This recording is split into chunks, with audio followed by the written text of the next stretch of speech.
Hi, everyone. Welcome back to the show. I am delighted because today you are in for a real treat. If you have not been living under a rock for the last 12 months, you already know and recognize this name, Codie Sanchez. She has absolutely taken the internet, YouTube by storm. She's a force of a woman, and I'm so excited to have her here on the show to share her wisdom today. So, hello, Codie. Welcome to Cubicle to CEO. Thanks for having me. All right, Codie, as you know, our show is all about asking successful entrepreneurs the business questions you can't Google. So we won't waste any time going deep into your founder's journey and everything you've done. If you are brand new to Codie's world, please do yourself a favor, take a moment to Google her name, Codie Sanchez, or Google Contrarian Thinking, and tons of podcasts and videos for you to catch up on. But I would like to ask you the question that we ask all of our entrepreneurs that come on the show, which is, what is your Cubicle to CEO story? What was the actual catalyst that made you finally go, all right, I'm jumping all in and going full force as an entrepreneur? Yeah, this one's always funny to tell. So I don't think I've told this story a lot, but I remember vividly the exact moment. I was at a finance firm and I was sitting at one of our conferences. And at the time, I was a senior manager at the firm. And I was sitting down, and there were some of my employees around and some clients. And I remember I was going to go on stage or be presented next. And I felt like this pressure on top of my head, like this tapping. And I didn't really realize what was happening at the moment. And it was one of the senior partners at the firm, and he was essentially patting me on the head. And I remember it vividly. He said, go be a good little girl. You're up next. And everybody sort of laughed. They thought it was funny. And I remember just wanting to shrink and die. And in that moment, I didn't say anything smart. I didn't have a cool, like, Ari from Entourage comeback. And I just sat there and I took it. And I was so mad at myself. And that was the moment that I said, I'm never working for anybody ever again. And so every time things get a little bit difficult, or, the world of entrepreneurship can definitely not be all unicorns and rainbows. I go back to my little F you Steve mentality, which is I always wanted, like, at the time, super mature of me, but I was like, I'm going to be worth more than Steve, and I'm going to be bigger than Steve. And, then when I accomplished that, it just became a little mantra. There is something so powerful about the underdog story. And, that saying, haters are your motivators or whatever. I don't necessarily think we need to give all our attention to people who don't believe in us, because there are so many more people who will and who do support you. But I do find that pretty hilarious. And what a cool, full circle moment where you totally are worth more than Steve. And I gotta say, like, I love your merch shop, but I really am going to personally advocate that maybe you should have that shirt printed for your shop as well. Or maybe a mug, a sticker, who knows? I really do need to do that. I should also have like a dude hanging out of a Ferrari, because that's how I always picture him since he had them. And we were talking about this earlier, but I'll just do a non sequitur for a second, which is, I think all of us, to your point, can get motivated by lots of different things. And I think sometimes we fall into victim mentality where we think, oh man, this happened to me and it wasn't fair, so I'm going to curl up and die. And instead, you could flip it around. I remember my brother actually worked at the same company, and I ended up hiring him for one of my teams. He was very smart. He was super skilled in this particular area. And when I did, one of those same partners basically wrote me this email that was like, you know, embarrassing that you hired your brother. He's a C player at best, or something like that. And this was also funny because the firm was known for having a ton of family members. For whatever reason, it was a private firm, and so lots of family members worked at the firm. It was like part of the culture, so it really wasn't weird there. And anyway, and so I remember I showed that to my brother, and I was like, what are you going to do about this? And he went on to become really successful. And then, as he's done his own endeavors, that's been his little mantra, like, C plus players only. I love it. And that C, I feel like, becomes so synonymous with the amazing brand that you've built with Contrarian Thinking and Contrarian Capital. So there must have been something in the universe that was sparking this journey all along. And I'm actually curious, if you're listening to this podcast right now, if there is something that, like, similar that what happened to Codie and her brother that's happened to you, is there a specific moment in your life where someone just clearly doubted you and you've kept that with you and let it fuel you and turned it into something positive? Like Codie said, instead of victim mentality. If that is true for you, please DM us on Instagram and share your story because I might include it in a bonus episode. You never know. All right, Codie, I want to dive into your case study tape, which is all about how you have built this really impressive portfolio of what you call boring small businesses that do $50 million in revenue every single year collectively, which I mean is astounding. And you were the first person that I came across that really made this investment class or this asset class makes sense to me. Like I had heard people, talk before about the pros of maybe buying a business instead of starting one from the ground up. But you were the first person that it really clicked for me the way that you shared the value in specifically what you define as a boring small business. So maybe let's start there for our listeners who are brand new to you. What is a boring small business? Yeah, so I consider these are the stores that are all around you that you would never even think of to profit from. Mom and pop small businesses that have no words like proprietary in them or startup or angel investing. Things like a corner store, a landscaping company, a car wash, a laundromat, all are part of this ecosystem. And so when I think about this, there's a couple of different reasons I love small businesses. One is there's just less competition in this space to play. Like, when was the last time you had a landscaping company that you're like, oh my gosh, they've got subscriptions set up, they have like an affiliate program, they also offer these other things, they're on time, everything's always perfect? Like, that doesn't really exist. And so there's all this opportunity to take our knowledge as, let's call it, young tech savvy professionals and turn it into something pretty incredible with a small business behind it. And then the second thing that I really like about these are that these small businesses, my dog wants to come say hi. Please let's welcome visitor. We have a pup in the screen if you're watching on YouTube. Incredibly needy. Anybody else got just like a very needy dog? I need him to have like a dog tag that says needy on it, but he's very cute. So I'm an enabler. Um, so the other thing that I really love about these small businesses is that, I think there should be more communities and less conglomerates. And Mm. so I really try hard to be cognizant of that. Can I buy less from Amazon? Can I never buy a coffee at Starbucks? Can I go instead to the local community coffee center? And I think if we come in and buy these small businesses, it makes our communities a lot more interesting. And so that's sort of the difference between the two. Not to sound like a broken record, but I'm obsessed with that phrase, communities over conglomerates. I know there's that, well, actually, my friend Natalie Frank, she trademarked community over competition, which I also love. But Hmm. your idea of how to really fuel economies not only through the lens of a consumer, but also the lens of a business owner, I find really fascinating. And in today's case study, we'll actually have the pleasure of having Codie walk us through one of her recent acquisitions, the nuts and bolts, the whole deal structure. But before we get into that, I just want you to set the stage for those again who are just being introduced to this concept that you just shared. What is the opportunity here, right? Like with the retirement of baby boomers, like what is the opportunity and gold mine that is just waiting on the other end for all of these women who are listening to the show today? And also maybe even walk us quickly through. I know you have your own version of like a SWOT method, like how you Yep. stale, I know is one of them. I'm blanking on the others, but like you have this checklist that you kind of run through when you're evaluating a business and saying, would this fit the boring business model? Yeah, you're right.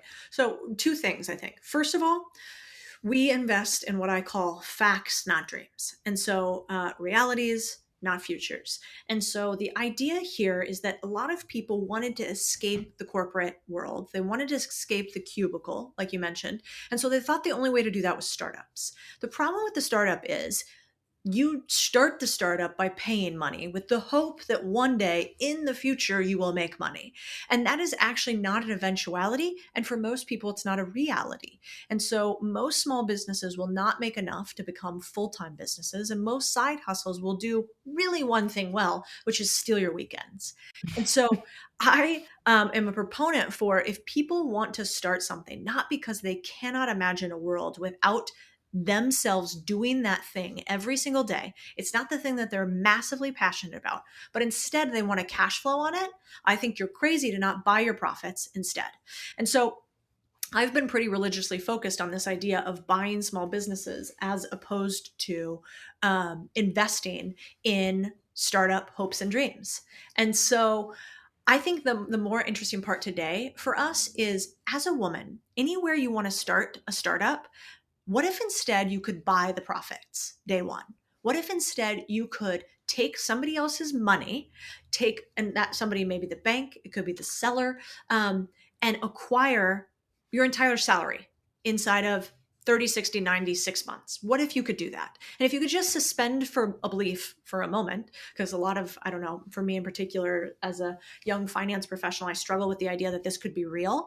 But what if that could be true? And just open your aperture for that for a second. And what if we could learn how to do that? Because that's how all the big boys make their billions. And I think we should learn how to do that. Then, to talk about the methodology really quickly, one of them is called SOWS, which is SOWS. And SOWS is how I decide what type of business to buy. What is a good business to buy? I want it to be stale, old, weak, and simple. And when I say stale, that means that I want the business to not have a lot of bells and whistles on it. I would love if this business had fax machines, didn't use a website, didn't have any marketing. I would love the business to be old, more than 3 to 5 years, but sometimes the older the better, because it's been around with a track record and a likelihood to predict future possibility. I would like the business to be weak and that it doesn't have a lot of incredible competitors. These are things like landscaping companies, roofing companies. I don't want to go compete with another social app with Facebook or Instagram. They're incredible competitors. I want to compete with the guy next door. And then simple. If it's a biotech company with some crazy technology, it's probably not for me. I want to be able to understand the business model super easily. And that's how you do your first acquisition. I'm laughing a little bit because my dad is like one of my most religious podcast listeners. Shout out, Dad. Thank you for being a day one supporter. And he literally owns a biotech company. And it just makes me laugh when you say that because I still to this day do not fully understand what he does. And that is just case in point, right? If you don't understand the business, you probably shouldn't buy it. That's right. Um, I love that analysis. That is so easy to remember. Sows rhymes with cows. Take it with you. Be on the lookout. Tell us about this opportunity though in terms of the exact moment in time that we're living in. Right now as we're recording this, it's early 2023. A lot has changed in the economy. It's uncertain times for a lot of people. But one thing that you have been really an advocate for is there's about to be this generational shift, right? This big boom of retiring business owners, and where does that wealth go? Where do those businesses go when these people retire? So maybe tell us why right now is actually such an amazing time to be alive and have this opportunity in front of you. Well, I'm a big proponent of the fact that there's never been a better opportunity to be alive. Just watch an episode of like 1883, and I just instantly am like, God, I'm so glad we have running water, Oregon Trail. How did anybody survive that? But in regards to business buying, it's just math. If you look at the math, there are more baby boomers retiring than ever before. More baby boomers own businesses than any other demographic. There is less demand for buying a business than there is supply of businesses available. Anytime you have a demand and supply imbalance, that means opportunity. That area in the middle is your cash. And so, there's lots of varying statistics, but by my estimation, we have more than 10 million small businesses that will be in people's hands exchanged in the next 24 months to 48 months. And these businesses, by and large, most of them won't be sold, they'll just be shut down. And so the second part of this is like, you're not going and taking advantage of somebody's legacy. You're actually handing somebody an annuity and a retirement plan in a world in which we don't have great options for that. And so this will probably persist for the next 24 to 48 months for a really incredible buyer's market. But in the future, I think in like 10 years, 15, 20 years, buying businesses will be as common as buying real estate, and probably not quite as easy, but quite a bit easier. But the money is made when there's chaos. And right now there's chaos. Yeah, you gave a really great keynote a couple months ago where you said, when there's blood in the streets, that's your time to act. And hopefully, I'm probably misquoting, but you said like when the blood is yours, it's like, and things are chaotic right now. And I think that the stability of a long time small business in a community is actually really reassuring. If you're listening to this right now and you're thinking, oh my gosh, I've never heard of this concept before, I'm really intrigued. Where do I even go to find small businesses that are for sale? Or how do I get in on this world? We have precious short time with Codie today. So I'm going to actually challenge you with the homework assignment. I'm going to link some of her content below in the show notes where she talks about some of these things. So you can go look at what's already out there because she does a great job explaining it, including in her own newsletter, which I highly recommend you sign up for. That will also be below in the show notes. But I want you, for the purposes of our conversation, Codie, I would love for you to walk us through a recent acquisition that you did of a 12-year-old tech company. And maybe through this example, people can kind of start to understand this process. So let's start with, where did you come across this company? What is this company? Like, what is it, the thing that they sell? Let's start there. So the company is called Approachment, and approachment.com, basically what it is if you had gone to the website, I think 3 or 4 months ago when I bought it, that company, man, it was like stock footage, like slow loading. You couldn't quite figure out how to buy or what the services were exactly. It was what I call a fax machine goldmine, meaning just like out of date in every way possible. And yet the service was amazing. So what Approachment does, because a lot of my companies are clients, which is how I found this deal, Approachment essentially pairs technology and outsourced talent to have 24/7 customer service via chat. And so if you could imagine, how everybody's freaking out about chat GPT right now and they Yeah. want to be able to engage with somebody right away. Now imagine that paired with a real human who can immediately schedule calls for your business, respond to leads, and decrease the amount of friction that people have when they want to get in touch with you immediately. So when I was running a couple of these small businesses, I'm like, oh man, I remember I came across a statistic that was like 83% ish of consumers expect you as a small business to respond within 1 hour. The Wow. amount of time that you take to not respond decreases your likelihood to close the sale exponentially. And so I was like, oh my God, how often or how quickly does the average small business actually respond? And the answer is like 48 hours. The average small business responds in. It's incredibly long because a lot of these businesses get leads. They don't manage them very well. So I was like, oh man, we're going to crush our competition just by responding fast. That's it. We don't have to be better. We don't have to be cheaper. We're just going to be faster. And it's going to cost us a fraction. And so, anyway, so I used the service. And then the way I find a lot of these deals is the guy who owned this company, it isn't his only company. He was talking about wanting to retire, an elderly guy. He wanted to actually spend more time with his wife in Southeast Asia. And so he's like, yeah, I'm kind of thinking about it. And anytime I hear that, I always have this focus of asking owners about themselves. One, I always try to get to the owner of any business that I'm with, always. It's just good to have in your pocket. And two, I'm always like, tell me about you. Running businesses is miserable. How you doing today? And they usually, we chuckle, you get to know one another. And what's fascinating for me is I found about 60% of all owners who run a business at any point in time are ready to sell. They just don't know it. And so, Mm. so I asked, him, and I'll leave his name out, but anyway, I asked him if he would be interested in potentially selling, and he was like, actually, yeah, I didn't even know this is something that I could sell. And so the business was doing. I'm going to probably mess up the math a little bit, but I think we bought the business for $60,000. We bought it in cash because it wasn't a lot of money for me at that time. The business was doing about $75,000 in revenue with about 40 to 50% profit margins. So we did a pretty good deal, less than 2x the profits of the business we bought it for. And we think the business will do about $300,000 this year. So we will In profit or in gross? revenue. And I think we'll have about Okay. the same profit margin. Let's call it 40 to 50%. What we had Right. found in our due diligence is that the people that already worked at the firm were working at about 25% capacity. So we're like, we need to increase no costs. All we need to increase is more clients. And so I Mm. love those kind of deals because it has a tech component, it has a tech platform, and it has humans in it. But it's just old and outdated. and we get to shine it up on the outside. And then a type of business like this, we can turn around and sell for a couple $1,000,000 if we want to, as soon as we get the reoccurring subscriptions on. That's amazing. Now, this owner, you got to know him and you got to know his team. I'm assuming when you bought the business, like you said, because their team members were only at 25% capacity, did all of them stay on with you? Talk to us about how you evaluate the team and make sure that there's a strong operator in place so that you're not buying a business, but really buying yourself a job that you now have to manage day to day. Yeah, smart. So I think we should be reasonable. Your first deal, you're probably hands on. You're not going to know what you're doing. You're not going to have operators in your pocket, and you're not going to have an unfair advantage. You're going to have to get your hands a little bit dirty.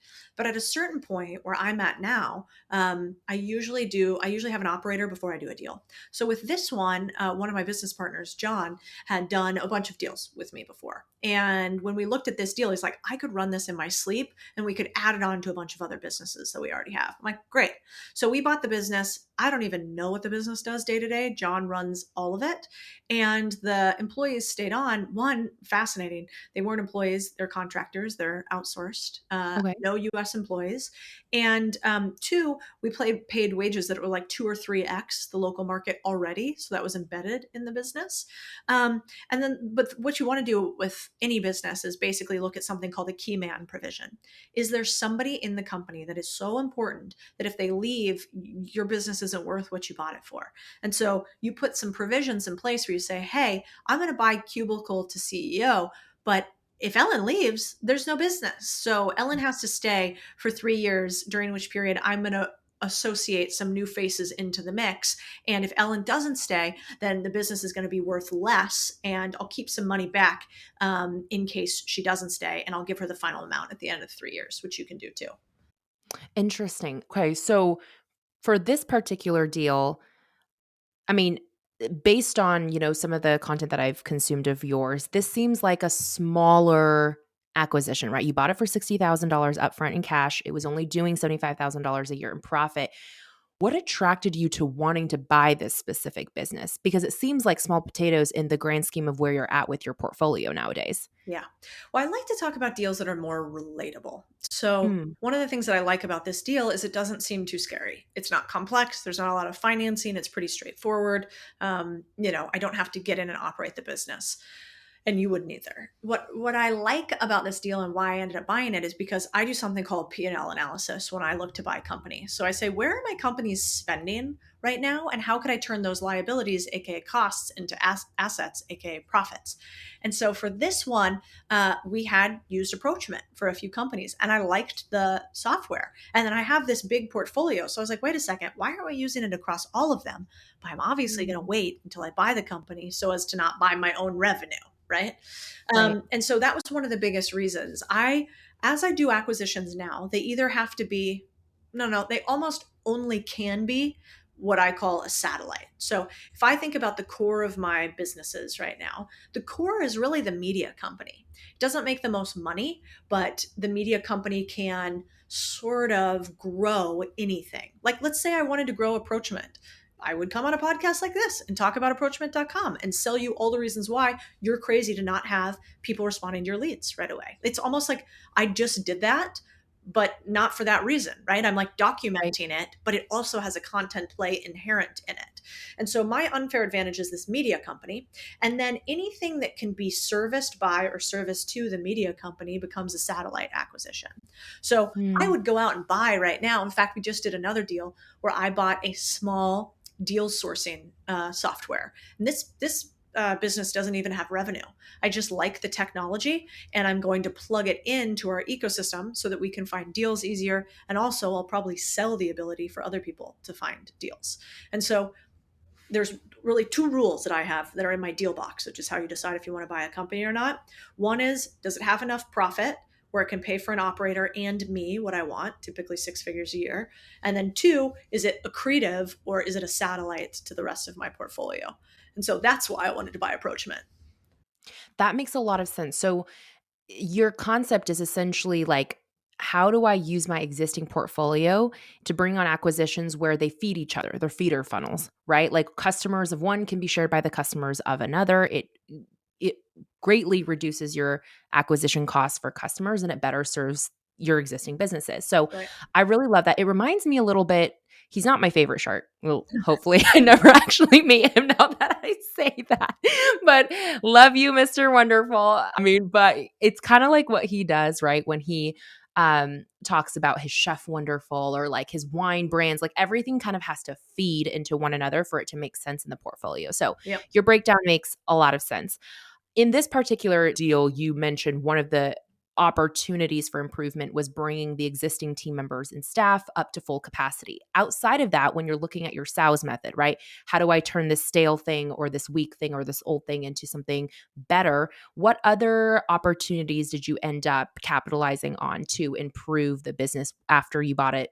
Outside of, I guess, improving the website. Yeah, that was a big one.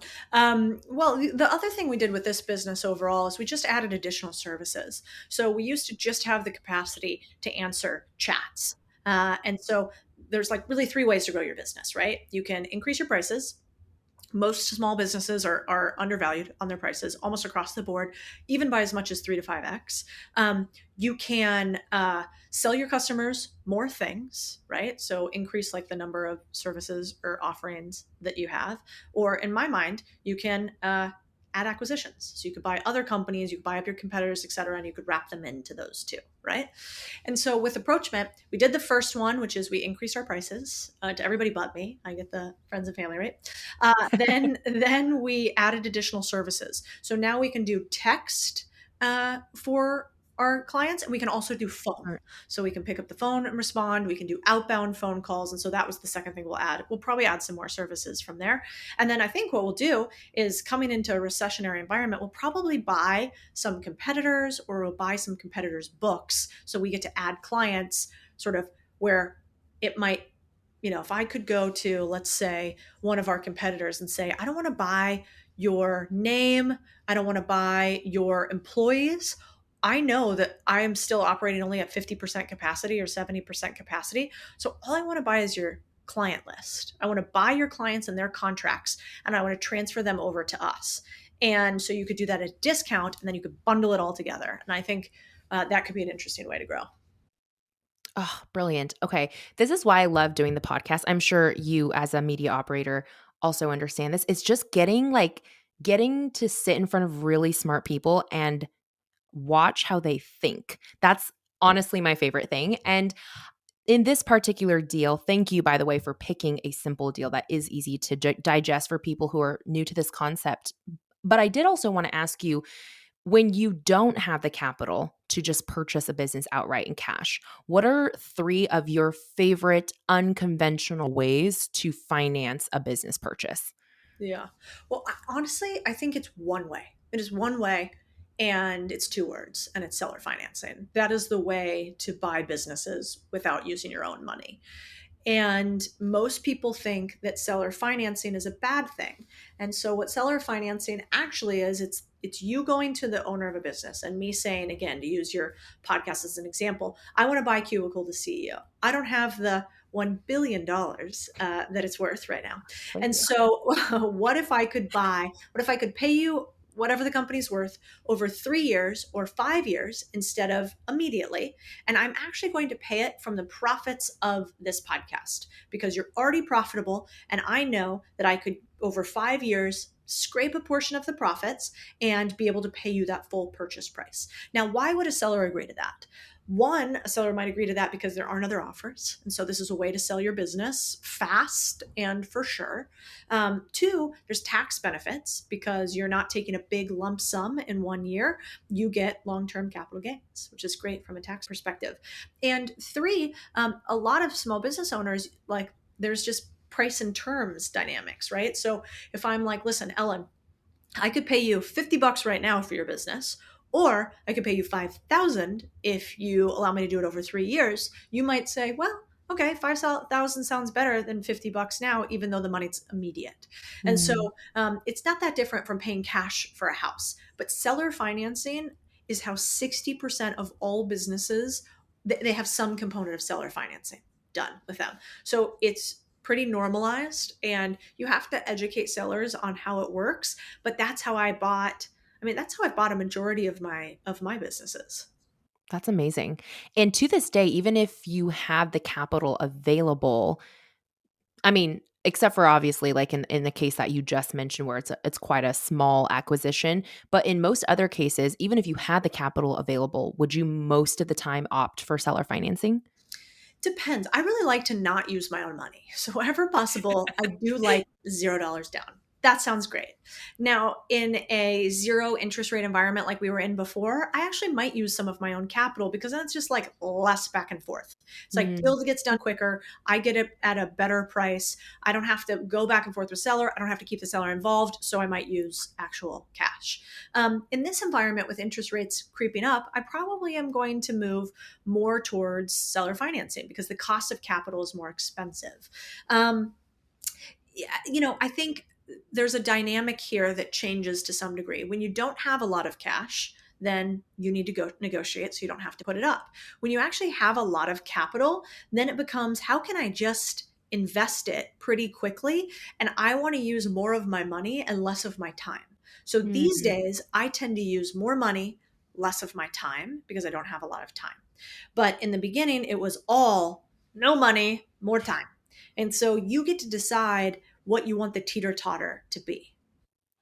Thank you for explaining the context. This is something that I drill in our listeners over and over and over again. Every single situation, you have to consider the context. So, walking us through like the different environments um, in terms of the economy and what you have available as resources, what your strengths are, is really helpful. I want to get your hot take on like just in general for this time period in 2023. Is now the time to be buying, or would you suggest holding back on purchasing and spending your energy on something else in the meantime? I do never profess to be good at market timing. So I don't like stock trading. I don't like day trading. I don't like people that tell me that they can predict the future. I do not believe them. And I think over time I'm proven right on at least that. And but with that being said, I think the most important thing is the deal. And do you actually understand what a good deal is and what a bad deal is? Because you can have good deals in any market. And given how Mm, much inventory is out there in small businesses, I don't think you have to wait for a giant correction to get a great deal. What you do have to do is there's 4 steps to acquisition. And these are the 4 biggest problems people have for figuring out how to buy businesses. One is information. They just don't really know what's a good deal versus a bad deal. How do I buy a business? Who do I need to have on my deal team? What are the terms? There's an information deficit. So they need to remedy that. So if you don't know how to do a deal and you don't know what some of the terms we're talking about mean, that's where you need to remedy. That's why we created unconventional acquisitions, contrarian thinking, etc. The second reason is because they don't have enough cash, right? So they don't understand that there's something called seller financing. They don't understand the SBA loan process, right? So they don't know about cash. And then once you figure that out, you're like, oh, wait, it's actually all around. Then the third reason is because they can't find a deal. They're like, where are the companies? Codie said they're all around. No, but I don't see any. How do I grab one? Right. And so it's figuring out how to do deal sourcing. And then the fourth is figuring out how to actually run a business and do it sustainably afterwards. Can you structure the deal and then can you actually run the business following? And so I think what people should do in this environment, one, you need to learn how to buy a business. Two, you need to learn funding sources. Three, you need to learn deal sourcing. And four, you have to learn how to manage a company once you've taken it over. And those 4 things aren't off, they're not terribly complex. Just nobody taught me. I had to be in finance for a bunch of years to learn this. And so people have to get over those 4 steps and then you see deals everywhere. mm. I love that it's about building that strong foundation first. And to your point, I think most things in life, it's not necessarily that they're hard because you're not capable of understanding, but it's hard because it's new, right? And so I love that you've packaged so much of your learnings over the many years that you've been doing this into unconventional acquisitions, which is a program that you all can take if you don't want to spend your life googling all of these 4 things. Codie has kindly packaged them into one easy place for you to access. You spoke about deals and understanding a good deal versus a bad deal. So I want to ask you, what is one of your favorite deals you ever made that like on paper and in how you actually felt about it made you the best ROI? And then what is a deal that made you an amazing ROI that was non-monetary? Oh, that's a good question. Well, the first one, I always like to give this one example because it's kind of weird, but um, we owned this one. It was a cannabis company, and it was like a joint company. Mm, And so basically, they packaged and sold a bunch of this different type of product in California legally. And what was interesting is when we looked at, you can learn so much from looking at where you spend money and how you spend money. Most people think that the way to make more money in their business is to get more clients and to grow, right? They never actually look that closely at where are they spending money now, and could they actually decrease the places that they're spending or be more efficient and use acquisitions to actually make more money with all the things they were spending money on. And so in this instance, uh we were paying $2 million a year, Ellen, for people to take our little joints, stuff them with weed, and then twist them and whatever, and put them in the package. And then next person and next person. I mean, it was a big company. We were motoring, right? Millions right. of these things, 2 million a year. And so when I saw that line item, I'm like, gosh, that doesn't seem efficient. It's like the 21st century. There's not a machine that actually like do, do, beep, beep, beep. And it turns out there is one. And the problem is that it costs 750K. And so we need about two of them, Mm. maybe two and a half, to like totally replace this really expensive cost that we have. And I was like, well, I guess we could spend 1.4 million in lump sum or get an equipment loan, and we could basically we could take this out in 1 year. And then I sat and thought about it, as I usually do with big purchases, and I'm like, how how could I do this in a way that would be 2x cheaper and 2x easier? I'm like, let me just sit with that. And usually I ask myself that question all the time. How can I do this cheaper and easier? What if this was easy? So I thought, what if it was easy? And then I was like, oh, there's all these problems in cannabis companies right now. What if we buy one of these smaller companies only for the two machines? And we buy a machine and we Mm. buy the company on a multiple of its profit, but it's not that profitable. So we're going to buy a business. I think we ended up buying the business for like $500,000. And it had two machines inside of it. And we only basically took the two machines from it. So with $500,000 spent, we replaced $2 million. And then we were able to reallocate all those people to do something else that probably made us, I don't know, another 2 or 3 million in efficiencies. And so that deal I love because it should just train you, if you're listening. You could be spending $20 or $100, but like, where is something that you're spending on that you could actually acquire and take out that expense? That is so, so smart. Just hearing you think through that problem. And again, this is like why I love this. I just like being able to witness how people approach problem solving in this way. And the fact that you based the sale price on the profitability because you knew it was low, but you knew the whole time the underlying strategy was an asset acquisition.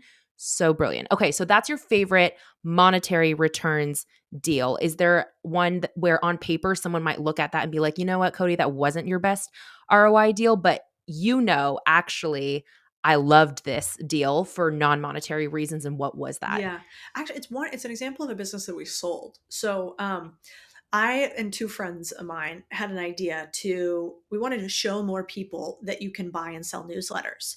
And the reason why we want to do that is because I want to buy more newsletters because I want to put them into the Contrarian Thinking ecosystem and grow my newsletter through acquisition. And I'm like, how could we get the word out that you can buy and sell newsletters so that more people will bring us newsletters to sell? I'm like, I guess I could just make some videos, whatever. I'm like, no. You know what we're going to do?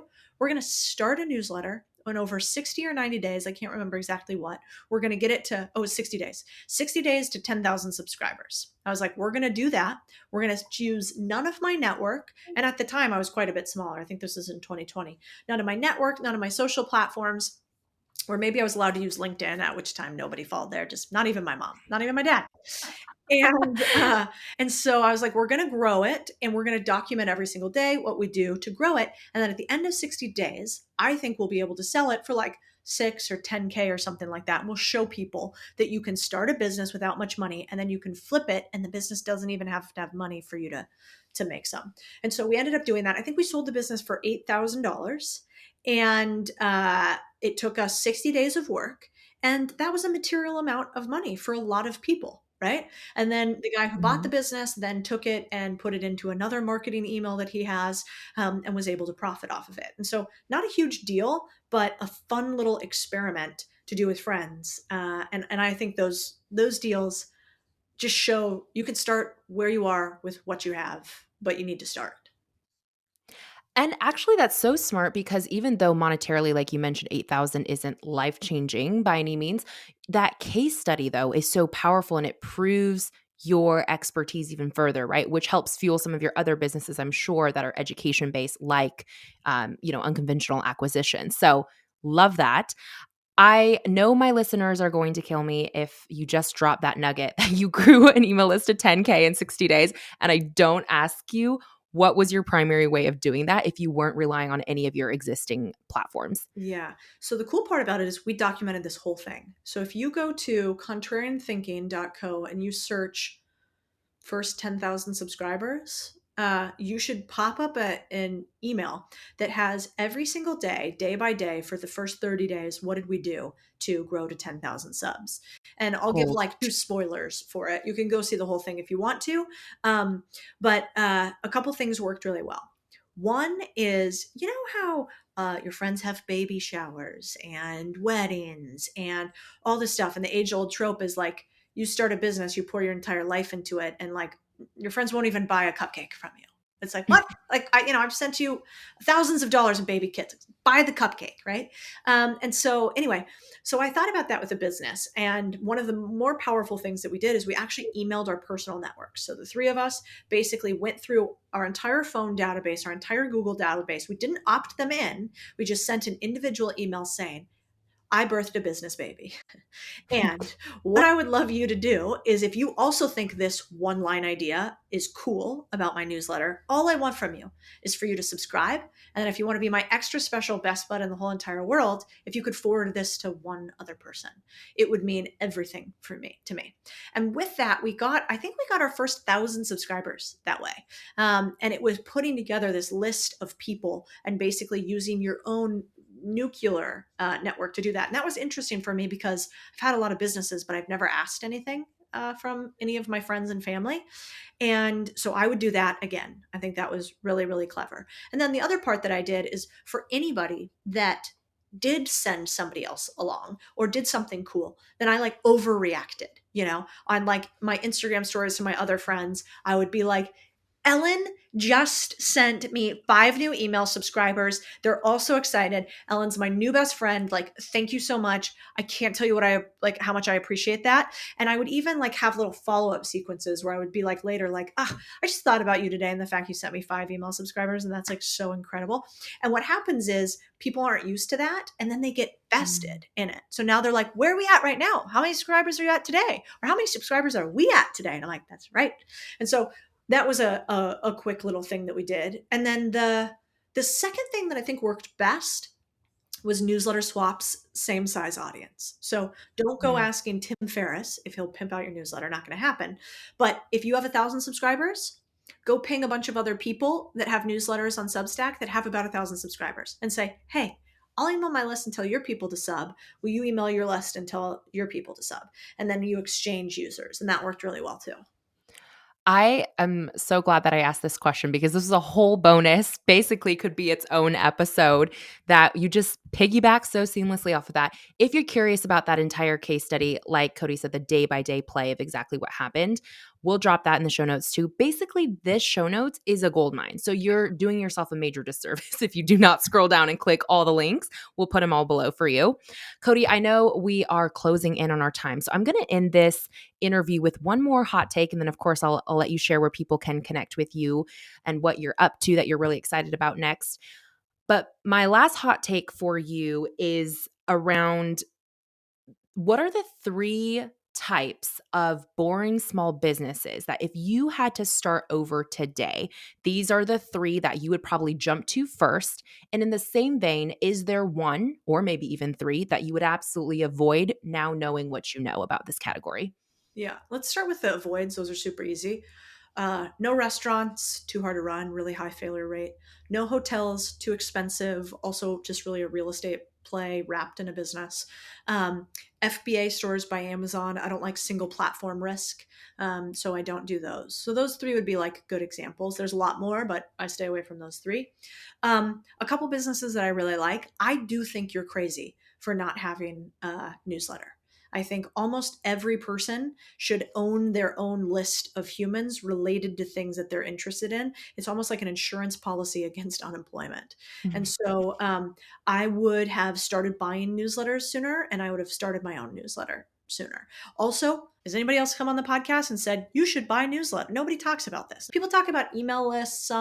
Every time a big newsletter gets sold, it's in the news for a minute, but then everybody sort of like snoozes over. We did a YouTube video about why I think newsletters are so powerful. And what was astounding is it's got a couple 100,000 views. It's a great video. But the part that was interesting is how many people in the comments were like, I don't want something else in my inbox. Those things can't make any money. And I'm like, you guys, here's 7 examples of people that sold their newsletter for tens of millions or hundreds of millions of dollars. You are using feelings. I am using facts. Like, yeah, don't buy newsletters. I don't care. Keep more for me to buy, but like silly argument. So that would be first. And then the 2 other types of businesses, actually, let me say one other thing. Instead of me giving you 2 other types, the right answer is learn about buying businesses and then find an unfair advantage business for yourself. So, Ellen, find a newsletter to buy about cubicles, people who want to leave cubicles. Ellen, buy your video production company that works for you. Buy a podcast distribution company. Buy something that's actually related to the business that you have. Most people make the mistake of saying, Codie, you talk a lot about laundromats. I'm going to go buy one. I'm like, okay, you can, but I just use that as an easy example. It's not the type of business I think everybody should buy. That makes a whole lot of sense because essentially, right, and just as a recap for listeners, if you go out and buy a laundromat and you have no background, no experience in that, you are just as likely to succeed or fail in that as anybody else in your same boat. But to Codie's point, someone like me, we have a media company. We literally do monetize our newsletter. So if we go buy up other arms that feed into our company, we have unique knowledge, networks, and experience that can infinitely scale faster than buying a random business that we have to start from ground zero in. So I love that. That's such a great note to end on. Codie, where can people go connect with you, stalk all your videos, become a contrarian thinker?